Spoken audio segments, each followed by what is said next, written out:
अस्सलाम वालेकुम 10th class. आज हमने एजुकेशन का चैप्टर हमारा जो कंप्लीट हो गया था, चैप्टर नंबर 6 हमारा कंप्लीट हो गया था।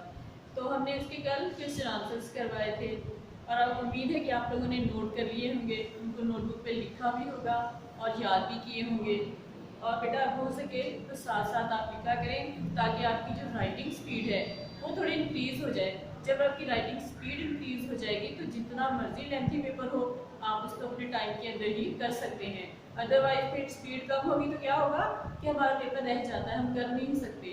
तो इसलिए कोशिश करें एज वेल एज पॉसिबल आप अपना जो भी आपको रिटर्न वर्क दिया जाता है उसको आप अपनी नोटबुक पर नोट किया करें। और बेहतर ये होता है कि पहले क्वेश्चन लिखा, फिर उसका आंसर जो है उसको देखा, उसको याद किया, बुक बंद कर दी, फिर अपने अल्फाज में लिख लिया। इस तरह आपको बेहतर तरीके से याद भी हो जाता है और आपकी राइटिंग स्पीड जो है वो भी बेहतर हो जाती है। दूसरा ये कि राइटिंग हमारी अच्छी भी हो जाती है, जो कि हमारी प्रेजेंटेशन में मदद मिलती है। अगर राइटिंग अच्छी होगी, हमारी लिखने का तरीका सही तरीके से हमें आता होगा। तो आज मैं आप लोगों को ऑब्जेक्टिव करवाऊंगी। ऑब्जेक्टिव में सबसे पहले है कि सही बयान की सूरत में स्वाद के गिर्द दायरा लगाना है और गलत बयान की सूरत में गैन के गिर्द दायरा लगाना है। तो यहाँ पे उन्होंने स्टेटमेंट लिख के आगे स्वाद और गैन, स्वाद का मतलब सही और गैन का मतलब है गलत। तो हमने उसकी निशानदेही करनी कि कौन सी स्टेटमेंट सही है, कौन से जुमले सही हैं, कौन से गलत हैं। सबसे पहले नंबर 1 में देखें, पाकिस्तान की पहली तालीमी कॉन्फ्रेंस 1948 में मुनक्किद हुई। लेकिन ये गलत है ना, आपको पता है कि सबसे पहले कौन से सन में हुई थी? 1947 में हुई थी। तो इसलिए सवाल जो स्टेटमेंट नंबर 1 है इसके हम लिखेंगे गलत।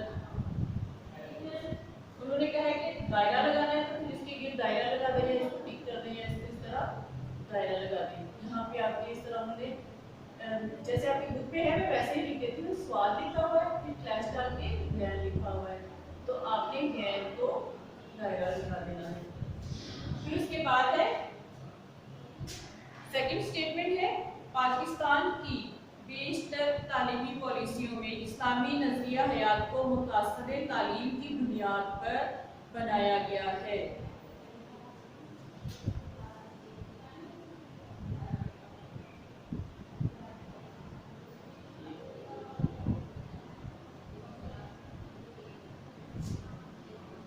इसके आगे भी इसी तरह स्वाद और गैन लिखा हुआ है, तो इसमें ये क्योंकि सही है इसलिए हम सही स्वाद को दायरा बना देंगे, स्वाद के गिर्द हम दायरा बना देंगे, सही है ये। फिर है पाकिस्तान इंजीनियरिंग की तालीम के इदारों में दाखिले के लिए तालीमी काबिलियत मैट्रिक है। तो आप लोगों ने रीडिंग में जैसे पढ़ा था कि इंजीनियरिंग में कितनी तालीम की जरूरत होती है?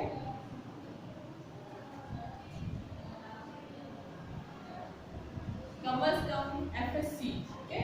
तो इसलिए यहाँ पे उन्होंने मैट्रिक लिखा हुआ है, इसलिए ये गलत है। गैन के गिर्द हम दायरा लगा देंगे थर्ड स्टेटमेंट में। फोर्थ है LLB में दाखिला के लिए तालीमी काबिलियत FSC है। ये भी गलत है क्योंकि LLB में दाखिले के लिए ग्रेजुएशन की जरूरत होती है, तो इसमें यहाँ पे उन्होंने FSC लिखा हुआ है, इसका जवाब भी गलत। गैन के गिर्द हम दायरा लगा देंगे फोर्थ की स्टेटमेंट में। फिफ्थ है तरबियत उस्तादा के इदारों में दाखिले के लिए सिर्फ ग्रेजुएशन जरूरी है। तरबियत उस्तादा के इदारों में यानी कि ग्रेजुएशन, यानी कि उन्होंने कहा था कि यूनिवर्सिटी में भी इसके लिए जो है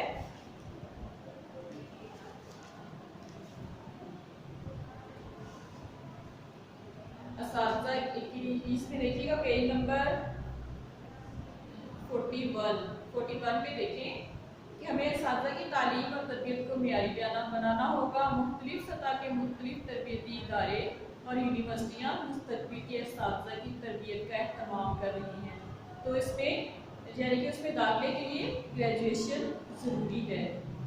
उन्होंने सिर्फ ग्रेजुएशन लिखा है यहाँ, लेकिन यहाँ पर है कि आमतौर पर FA FSC या ग्रेजुएशन, लेकिन यहाँ पे उन्होंने सिर्फ ग्रेजुएशन लिखा है, तो इसलिए ये गलत में आ जाएगा। ये हम ज्ञान के गिर्द दायरा लगा देंगे। फिर है 6 कंप्यूटर और इंफॉर्मेशन टेक्नोलॉजी जदीद उलूम है।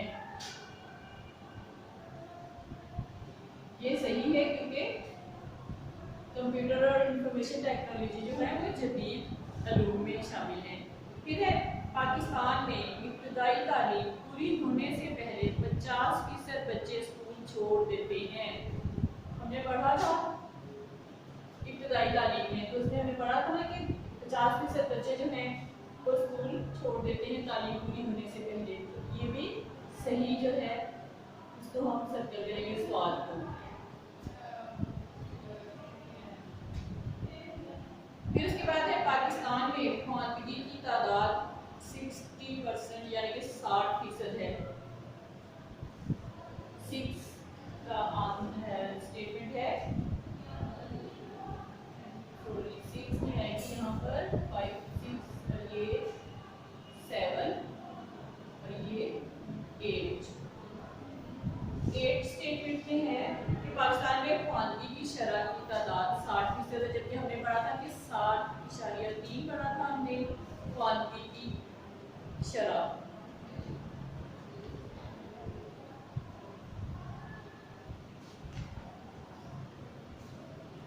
ये कंफर्म भी कर लेते हैं। पेज नंबर 42 पर है नंबर की क्वेश्चन में नतीजे में शरह ख्वानगी 62.3 है। तो यहाँ पे उन्होंने कितनी दी है 60%। तो 62.3 जो है शरह ख्वानगी है, तो इसलिए ये भी गलत है। यहाँ पे हम गलत को सर्कल करेंगे वैन को। फिर उसके बाद स्टेटमेंट नंबर 9 सालवी तालीम की तकमील 5 साल में होती है। सालवी तालीम जो है वो 5 साल उन्होंने लिखा हुआ है।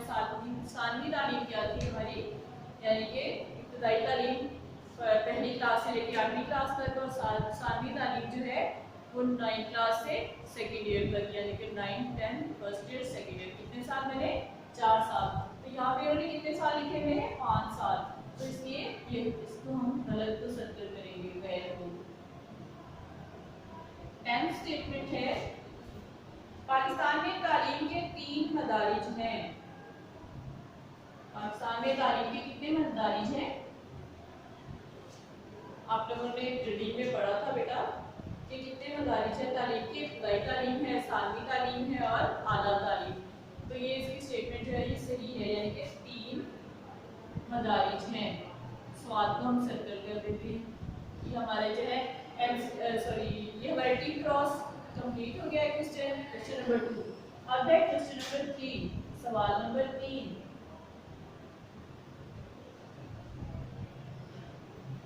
ये भी इस तरह कर देती ताकि आप मिक्सअप ना कर दें। सवाल नंबर 2 के आंसर्स हैं ये यहाँ पे। सवाल नंबर 3 के सवाल नंबर 3 है खाली जगह, यानी कि मुनासिब अल्फाज से खाली जगह पूरी करनी है।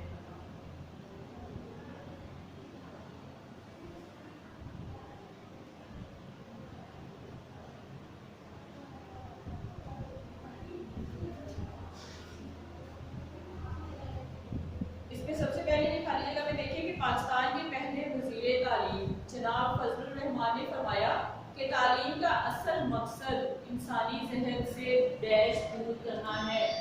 अब फर्स्ट का जो है क्या दूर करना है, यानी कि वहशियानापन, इंसान के दिमाग से वहशियानापन दूर करना है।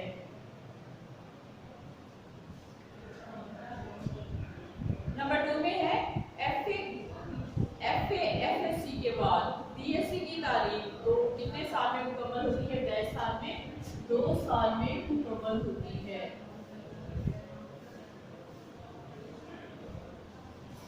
फिर है सालवी तालीम डैश साल में मुकम्मल होती है। सालवी तालीम 9, 10 फर्स्ट ईयर और सेकेंड ईयर। कितने साल? 4 साल। तो यहाँ पे 4 साल में सालवी तालीम मुकम्मल होती है। फिर है पाकिस्तान में तालीम को 2 बड़ी किस्मों पेशा वाराना और डैश में तकसीम किया जाता है। पेशा वाराना और आम तालीम, यानी कि 2 में 2 डिवाइड कर दिया गया है, पेशा वाराना तालीम और जवाब आ जाएगा 5 है। पाकिस्तान बुनियादी तौर पर एक डैश मुल्क है। कैसा मुल्क है हमारा पाकिस्तान? यानी कि अल्लाह ताला ने हमारे मुल्क को बहुत ही जरखेज जमीन से नवाजा है। जरखेज जमीन ऐसी जमीन होती है जहाँ पे फसलें बहुत आला किस्म की हो, बहुत ज़्यादा पैदावार फसलों की हासिल की जा सके। और अल्लाह ताला ने बारिशों के निज़ाम के ज़रिए भी ज़मीन को सैराब करने का जरिया बनाया है। फिर अल्लाह ताला ने नहरी निज़ाम है हमें अता फरमाया है, दरियाओं से नहरें बना के खेतों को सैराब करने के लिए पानी पहुँचाया जाता है। तो इस चीज़ की वजह से जो है हमारे मुल्क जो है उसके बुनियादी तौर पर कैसा मुल्क है? ज़रूरी मुल्क है।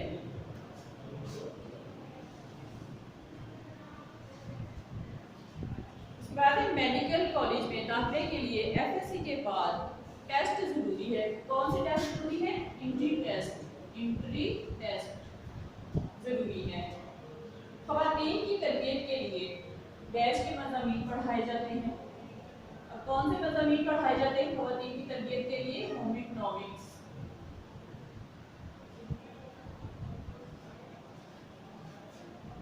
फिर नंबर 8 है मेयारी तालीम के लिए साथी की डैश तरबियत को मेयारी बनाना होगा।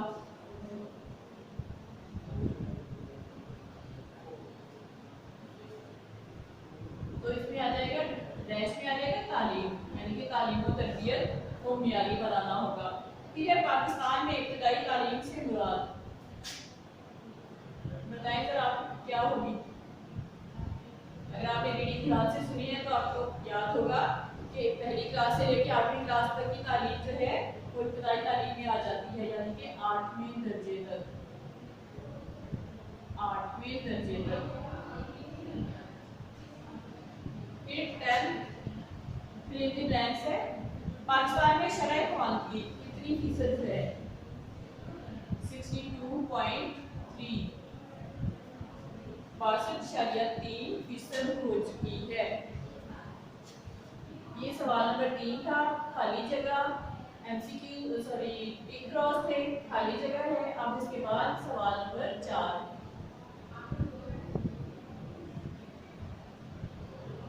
सवाल नंबर 4 है एमसीक्यूज है आपके, ठीक है। इसमें आपने दुरुस्त जवाब का इंतखाब करना है।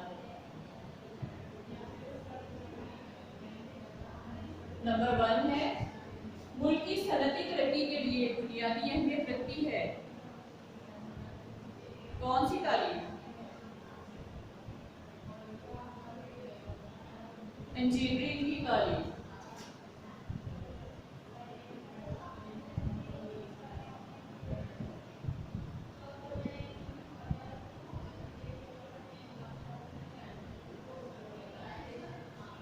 इन्होंने दिया हुआ साइंस की तालीम जो कि मेडिकल के लिए होती है, बिजनेस और कॉमर्स की तालीम जो होती है वो ऑफिस और कारोबार के लिए होती है, और जो मजहबी तालीम है वो मजहब के मुताबिक होती है। तो इसलिए इंजीनियरिंग की तालीम जो है वो सनती यानी कि जिसमें फैक्ट्रीज वगैरह में जो काम लेवल पे जो काम होते हैं वो इंजीनियरिंग के जरिए होते हैं। इसके बाद नंबर 2 है इब्तदाई तालीम का दौरानिया। ये तो अब तक आप लोग को याद हो चुका होगा कितने साल का है।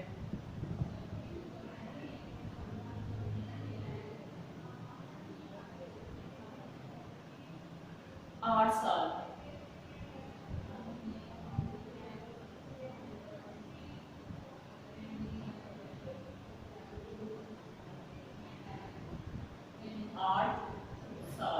मैं जो राइट इसका ऑप्शन है वो लिख रही हूँ बेटा, जो सही जवाब है तो आप उसको अपनी बुक के ऊपर टिक करते जाएं। नंबर 3 है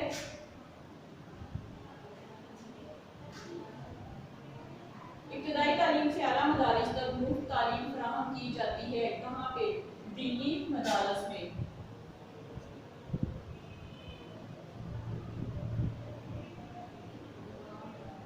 नंबर 4 है सानवी तालीम का दौरानिया, यानी कि पहले था इब्तदाई तालीम 8 साल उसका दौरानिया है, अब सानवी तालीम कितने साल उसका दौरानिया है? 4 साल। 9, 10 फर्स्ट ईयर और सेकेंड ईयर 4 साल। फिर इसके बाद है फिर जिंदगी के तमाम शोबों में रहनुमाई और क़ियादत का किरदार अदा करते हैं। कैसे लोग अदा करते हैं? यहाँ पर दिया हुआ इंजीनियर, वकील, डॉक्टर्स, आला तालीम याफ्ता लोग, यानी कि ये सारे ही करते हैं, लेकिन आला तालीम याफ्ता लोग इसमें आएगा।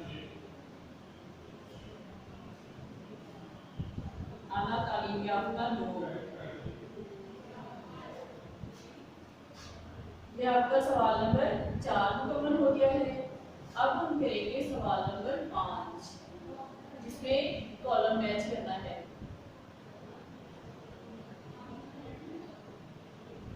सवाल नंबर 5 है, कॉलम मैच करना है। तो आपको मैं बता दूँ, फर्स्ट है पाकिस्तान की मौजूदा तालीमी पॉलिसी, इसको आप मैच करेंगे।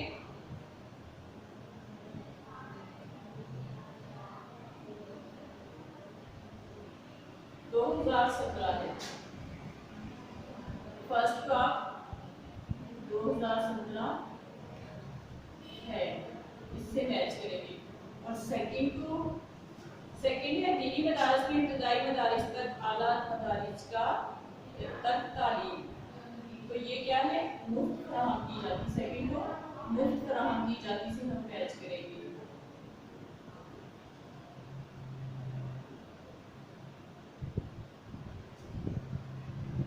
थर्ड है पहली से 8वीं जमात की तालीम क्या कहलाती है? इब्तदाई तालीम। इब्तदाई तालीम से इसको मैच कर देंगे। है 4, पाकिस्तान में तालीम के 3 मदारिज हैं, ये आ जाएगा इब्तदाई तालीम, सानवी तालीम, आला तालीम।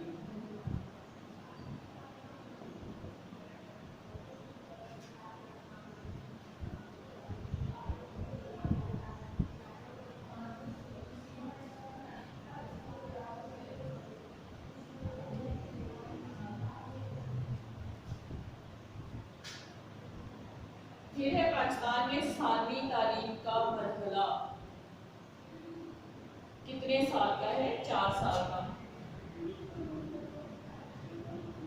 नंबर 5 को हम 4 साल से मैच करेंगे, 4 साल का है।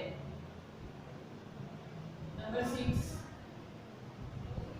इब्तदाई और आला तालीम के दरमियान एक पुल का काम देती है। कौन सी तालीम? इनके दरमियान में कौन सी आ जाती है? पहले इब्तदाई आती है, फिर सानवी आती है, फिर आला तालीम। तो दरमियान में कौन सी आ रही है? सानवी तालीम। सानवी तालीम जो है वो एक पुल का किरदार अदा करती है। ये आपके सवाल नंबर 5 यानी कि आपके कॉलम मैच भी कंप्लीट हो गया है। अब बेटा इसको आप जरा जल्दी अपनी बुक के ऊपर इसको नोट कर लें। जो गलत दुरुस्त है उनको आपने इसी तरह सर्कल कर देना है, और जो आपके खाली जगह है वो मैंने सिर्फ खाली जगह में जो अल्फाज लिखे वो लिखे हैं, यानी कि आप उनको स्टेटमेंट में अपनी बुक के ऊपर ही लिख लें ताकि आपको याद रहे, आप भूल ना सके। फिर उसके बाद हमने सवाल नंबर 4 किया है कि हमने MCQs किए हैं, इसमें दुरुस्त जवाब की निशानदेही की करनी थी। तो इसमें हमने इसी तरह से नंबर लिख के फर्स्ट का इंजीनियर है, सेकंड का आरसा है, इसी तरह यानी कि जो राइट ऑप्शन है वो मैंने बोर्ड के ऊपर लिखे हैं, आपने उनको उसके ऊपर सर्कल कर लेना है। पूरे ऑप्शन को आप सर्कल कर लेंगे ताकि जब बोर्ड में भी MCQs आते हैं तो कोशिश करें कि हम अगर इसको टिक कर देंगे तो ये इधर उधर थोड़ा सा हो जाता है। अगर हम इसको पूरे को सर्कल कर लेंगे फिर उसके बाद हम डबल शीट में फिल करेंगे तो फिर हमें ईजी हो जाएगा, समझ आ जाएगा। वरना तो क्योंकि एक साथ एक टाइम में लिखे होते हैं, अगर आप इसको एक में थोड़ा सा टिक कर लो तो आपको भूल जाएगा कि आपने इसको टिक किया है, इधर को टिक थोड़ा सा इधर उधर हो जाता है। तो फिर हम सर्कल कर लेंगे तो हमें ईजी हो जाएगा डबल फिल करने में। फिर इसके बाद हमने कॉलम मैच, सवाल नंबर 5 में कॉलम मैच किया है। तो इसमें हमने जो है वो भी जो नंबरिंग करके जिनका सही आंसर है वो आगे लिख दिया गया है। तो आप अगर लिखना चाहें तो लिख लें, अदरवाइज आप उसको लाइन के जरिए आप उसको इस तरह मैच कर लें, जो जो जिससे मैच हो रहा है उसको मैच कर लें लाइन के जरिए। तो इस तरह आपका ये कंप्लीट हो जाएगा।